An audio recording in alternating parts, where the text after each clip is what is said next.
आज के इस वीडियो में हम सिरा के बारे में बात करेंगे और सिरा की स्टेप्स के बाद बात करेंगे कि हम कहाँ से स्टार्ट करेंगे और कहाँ पे ख़त्म करेंगे और किन-किन मुश्किलात और किन-किन डिफ़िकल्टीज़ हमारे बीच में आएँगी और कौन-कौन से प्रोसेस होंगे।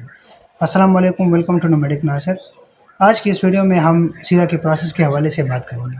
सबसे पहले स्टेप तो यही है कि आप लोग डायरेक्टली जो है वो पाकिस्तान से या किसी भी कंट्री से डायरेक्टली जो है वो वीज़ा लेकर सिक्योरिटी जॉब के हवाले से या सिक्योरिटी गार्ड का उधर से वीज़ा लेकर आप आ सकते हैं, ठीक है।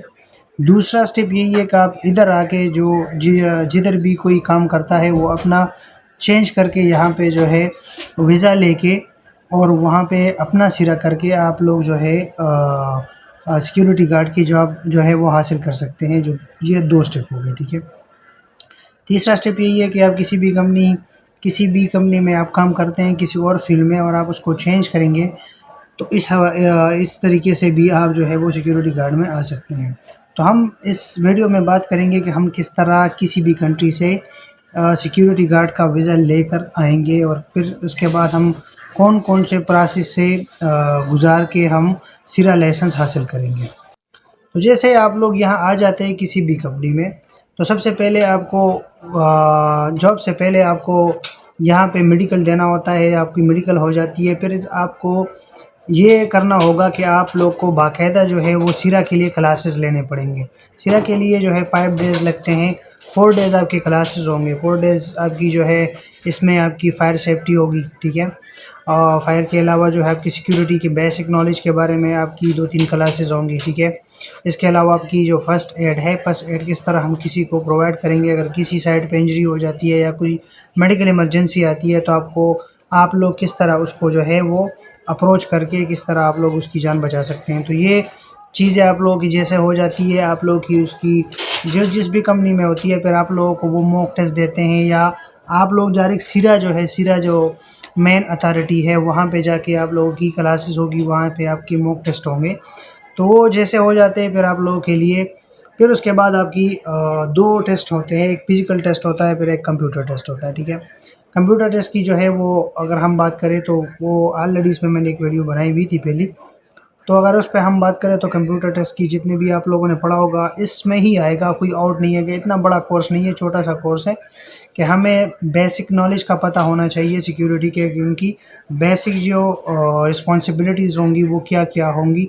उसके हवाले से आप लोगों की तकरीबन 60 एमसीक्यूज़ होती है और इस तरह 60 मिनट और 120 मिनट होते हैं उनके। आपने उसके बीच में जो है वो करना पड़ेगा, आप लोग वो करोगे तो इसमें आप लोगों की तकरीबन 50% है या 60% पासिंग मार्क्स लेनी पड़ेगी। 60 में 30 प्लस आप लेंगे, 32, 35 तो फिर आप पास कंसिडर करेंगे, ठीक है। लेकिन वो लाज़मी है, ठीक है। आप लोगों ने कंप्यूटर टेस्ट और फिज़िकल टेस्ट लाज़मी पास करना है, ठीक है। इसके बीच में एक चीज़ भूल गया, वो है POD training, POD training people of determination. वो ऐसे पीपल ऑफ डिटरमिनेशन वो लोग होते हैं जो जिसकी मतलब पाँव कटी होती है या मतलब आप माज़ूर उसको बोल सकते हैं, लेकिन यहाँ उसको माज़ूर नहीं बोल सकते, डिसेबल नहीं बोल सकते। ये लोग आप उन्होंने एक सिंबल दिया है पीओडी, पीपल ऑफ डिटरमिनेशन। इसके लिए अलग से आप लोगों को ट्रेनिंग देते हैं, इसकी अलग से एक सर्टिफ़िकेट देते हैं आप लोगों को और एक अलग से एक सिरा में आप लोगों के लिए एक बैज भी उसके लिए ऑफ़िशियली देते हैं ये गवर्नमेंट की तरफ से। तो ये चीज़ें हुई, फिर उसके बाद आपकी फ़िज़िकल होती है। फ़िज़िकल भी आप लोगों ने पास करना होता है, वो मैंडेटरी होती है कि फ़िज़िकली जो है आपकी जो रनिंग होती है, साथ में जो जंप होता है, साथ में जो और जो चीज़ होती है वो वेट जो पुश करना होता है, पुल करना होता है, ये चीज़ें हैं लेकिन बहुत ईज़ी है एज़ कम्पेयर टू पीएसबीडी वो बहुत मुश्किल होता है। लेकिन जो सिरा होता है इसमें इतना डिफ़िकल्टीज़ नहीं होती, वो बहुत आसानी से आप लोग पास करते हैं। मोस्टली 90 प्लस लोग उसको बआसानी पास करते हैं, लेकिन कुछ ऐसे लोग होते हैं को फिज़िकल में फ़ेल हो जाते हैं, कुछ ऐसे लोग होते हैं वो कंप्यूटर टेस्ट में फ़ेल हो जाते हैं। लेकिन ये ईज़ी आप लोग जितने आसानी से जितनी फ़ोकस करके पढ़ेंगे और अच्छे से पढ़ेंगे तो इसमें कुछ ऐसा ख़ास नहीं है जो आउट आएगा। बिल्कुल जो आप पढ़ेंगे वही उसमें आएगा, ठीक है। फिर हम उसमें अलग से बताएँगे कि फिर हमने कौन-कौन से हिसाब से पढ़ना है और किस तरह पढ़ना है, किस तरह फिज़िकल पास करना है और किस तरह हमने जो है कंप्यूटर टेस्ट पास करना है, ठीक है। फिर उसके बाद जब आप लोग की तो इसके बाद आप कंपनी में आ जाते हैं तो फिर कंपनी आपको जहाँ पे उनको ज़रूरत होती है, जहाँ पे उनको चाहिए होता है सिक्योरिटी, वहाँ पे आप लोगों के लिए इंटरव्यू अरेंज करते हैं, आप लोग को वहाँ भेजते हैं, वहाँ पे आप लोगों की बाकायदा इंटरव्यूज़ होती है।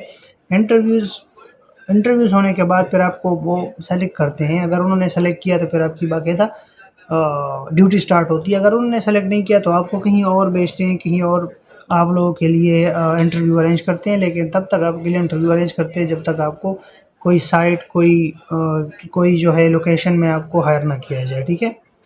फिर उसके बाद सीरा का लाइसेंस आपकी तब कब आता है और सीरा के लाइसेंस की कितनी वैलिडेशन होती है। सीरा की लाइसेंस की वैलिडेशन वो 2 इयर्स होती है, ठीक है। उसको रिन्यू करने के लिए आप लोगों को 2 इयर्स के बाद आपको जस्ट फिजिकल देना होता है, फिर कंप्यूटर टेस्ट देने की ज़रूरत नहीं होता, आपको फिजिकली टेस्ट देना होता है। फिजिकली आप पास करते हैं तो आपकी जो सीरा होता है वो रिन्यू होता है, ठीक है। लेकिन ये है कि सिरा का 3 महीने के अंदर आपका कार्ड आना ज़रूरी है, इसके अंदर आप लोगों ने अप्लाई करना ज़रूरी होता है। अगर इसके अंदर आप लोगों ने अप्लाई नहीं किया, कार्ड आपका नहीं आया, तो आपको दोबारा फिजिकल देना पड़ेगा। और सिरा जो है वो मोस्टली अप्लाई करने के बाद 20 टू 25 डेज़ के अंदर-अंदर जो है वो आपको डिलीवर किया जाता है और आपको सिरा का लाइसेंस मिलता है, ठीक है। तो ये प्रोसेस था सिरा का पूरा स्टेप बाय स्टेप वहाँ से लेकर यहाँ तक। और इसके अलावा जो फिज़िकल में क्या-क्या होता है, मेडिकल में क्या सॉरी कंप्यूटर टेस्ट में क्या-क्या होता है, उसमें हम उस चीज़ पे हम अलग से इंशाल्लाह बात करेंगे नेक्स्ट वीडियो में। अपने दुआ में याद रखिएगा। अल्लाह हाफ़िज़।